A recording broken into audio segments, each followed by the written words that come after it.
Par génération, il y a seulement un voire deux joueurs qui passent footballeur professionnel. Et par chance, j'ai fait partie de la meilleure génération qui ait connu le TFC dans son histoire, car 6 joueurs avec qui j'ai grandi en centre de formation sont devenus professionnels. Dans cette vidéo, je vais non seulement te raconter leur parcours, mais je vais aussi te donner leurs plus grandes forces qui ont fait qu'aujourd'hui ils ont réussi, alors que certains n'étaient même pas forcément programmés pour devenir footballeur professionnel. D'ailleurs, en te parlant de programmation, on va commencer avec le premier joueur qui s'appelle Issa Diop. Issa, c'est un joueur qui a fait toute sa formation au TFC, il est passé par l'équipe de France de U16 à U20 et d'ailleurs il va sûrement faire partie de l'équipe de France A dans les années à venir. Issa, c'est un défenseur central très grand, costaud, très bon dans la relance et qui est d'ailleurs passé pro en 2015 au TFC et actuellement il évolue à West Ham sous les ordres de David Moyes et a effectué 23 matchs en première ligue cette saison et il a même inscrit 3 buts. Sur les 6 joueurs avec qui j'ai grandi en centre, Issa c'est vraiment le joueur sur lequel j'aurais misé car il était programmé à réussir et j'étais sûr à 100% qu'il allait devenir footballeur professionnel. D'ailleurs, je me rappelle qu'un jour Alain Casanova, l'ancien entraîneur de l'équipe de Ligue 1 du TFC, le connaissait déjà même quand il était en U13, U14 et en pré-formation et je me rappelle même d'une fois où il était venu dans le bus pour qu'on aille au lycée pour carrément aller parler à Issa en personne, ce qui montre à quel point il portait dans l'intérêt pour Issa. Ensuite, il ne le dira peut-être jamais ou il a sûrement déjà dû le dire, mais Issa fait partie des joueurs qui, mis à part une grosse blessure, allaient devenir pro parce que l'institution avait misé sur eux, même si attention, cela n'enlève en rien le travail effectué au quotidien et ses qualités de footballeur. Pour conclure, je dirais que la plus grosse qualité d'Issa, mis à part sa taille, je dirais que c'est la conscience qu'il a de ses capacités. Je dirais même une forme d'intelligence supérieure aux joueurs qu'il y a sur le terrain qui lui permet aujourd'hui d'être toujours bien placé, de garder un self-control dans tous les scénarios possibles durant un match et il a une très bonne gestion des émotions. Deuxième joueur, c'est Quentin Boigard et Quentin est selon moi le joueur le plus talentueux de cette liste. C'est un crack technique qui a aussi fait toute sa jeunesse à Toulouse et sa formation au TFC et qui a réussi tant bien que mal à passer le cap du contrat pro en 2017 au TFC. D'ailleurs, il a été en manque de temps de jeu la première saison, donc Quentin a été prêté en national pendant la saison 2018-2019 au Pau FC. D'ailleurs, qui s'est très bien passé et il a été l'un des hommes forts de cette saison en national et juste après cette saison-là, il a réussi à revenir au TFC, même si à l'heure actuelle,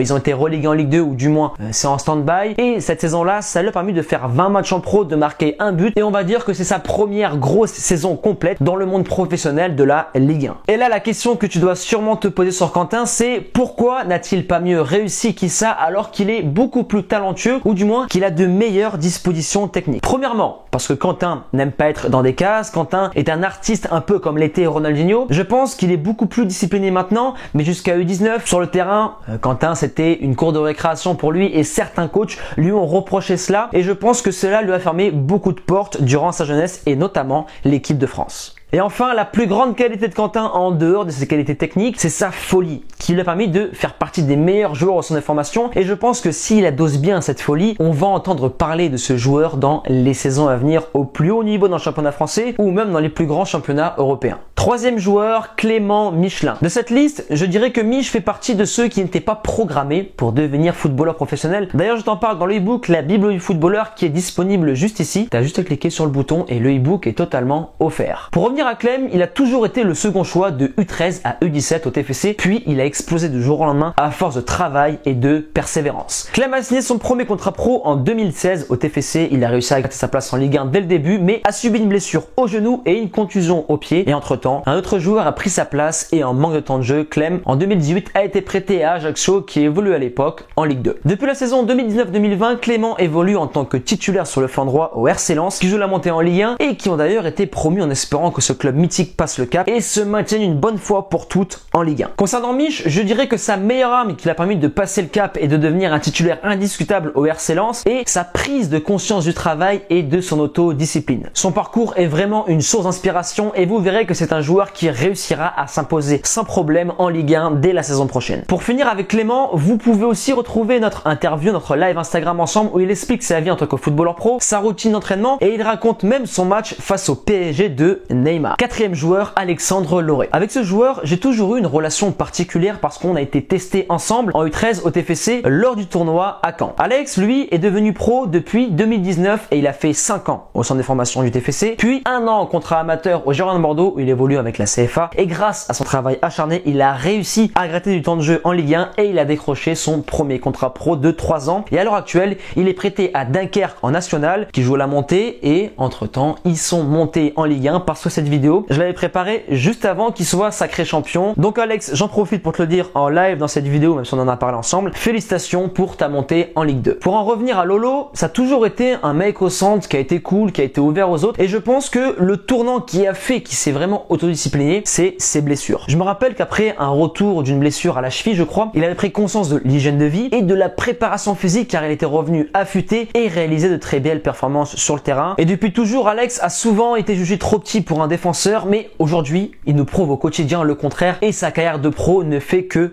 commencer. Pour finir sur Alex, sa plus grosse qualité, je dirais que c'est sa lecture du jeu. Interception, jeu long, jeu court, tac, il est vraiment un défenseur moderne, même si sa folie peut parfois lui porter défaut. Cinquième joueur, Jordan Seban. Avant de passer au prochain joueur qui est l'un des meilleurs rebondissements de cette liste, on va s'intéresser à Jordan qui aujourd'hui a réussi à passer le cap en Espagne. Jojo a aussi grandi à Toulouse, il a fait ses classes en jeunes au TFC, préfaux puis centre de formation et en 2017 après son stage professionnel, il a signé 1 an de contrat avec le TFC. Puis en 2018, il est transféré en 3e division espagnole et en septembre 2019, il a enfin réussi à décrocher un nouveau contrat pro avec Granada qui évolue à l'heure actuelle en Liga. Ce qui a vraiment fait la force de Jordan durant ses années au TFC, au-delà de sa très forte précocité, c'est sa stabilité mentale et émotionnelle. Jordan a été rattrapé par ceux qui avaient du retard sur lui, mais le fait qu'il soit externe, bien drivé par ses proches et qu'il savait quand s'exprimer ou non, a fait de lui un joueur malin qui a réussi où certains seraient plongés dans la facilité en se reposant sur leurs acquis. Et enfin, pour revenir sur ses choix de carrière, je pense qu'ils ont été excellents et ce sont les bons par rapport à ses qualités qui correspondent parfaitement au championnat espagnol. Et à l'heure actuelle, il évolue avec la réserve, mais bon, son éclosion dans le grand bain n'est qu'une question de temps.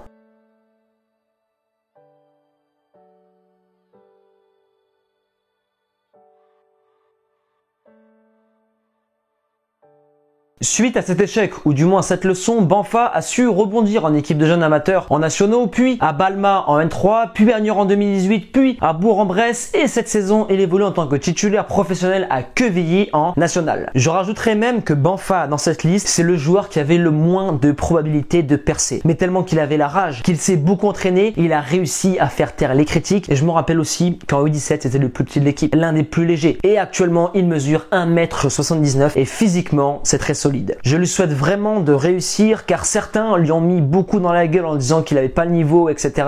C'était vraiment injuste compte tenu des qualités de joueur qu'il avait à l'époque et qu'il a toujours à l'heure actuelle. Je rajouterai même qu'une carrière est un marathon, pas un sprint. Et la réussite de ces joueurs prouve une chose. Peu importe d'où tu pars, crois en toi, en tes capacités et le reste n'est qu'une question de temps. On arrive maintenant à la fin de cette vidéo en espérant qu'elle t'aura plu et si tu souhaites avoir d'autres anecdotes sur mon passage au TFC, je t'invite à me le faire savoir dans l'espace commentaire et comme d'habitude, si t'as kiffé ce contenu, explose la barre des likes et des commentaires avec le hashtag TeamNE et motivation 100% et à présent je te laisse là. Persévérance et motivation et on avance ensemble.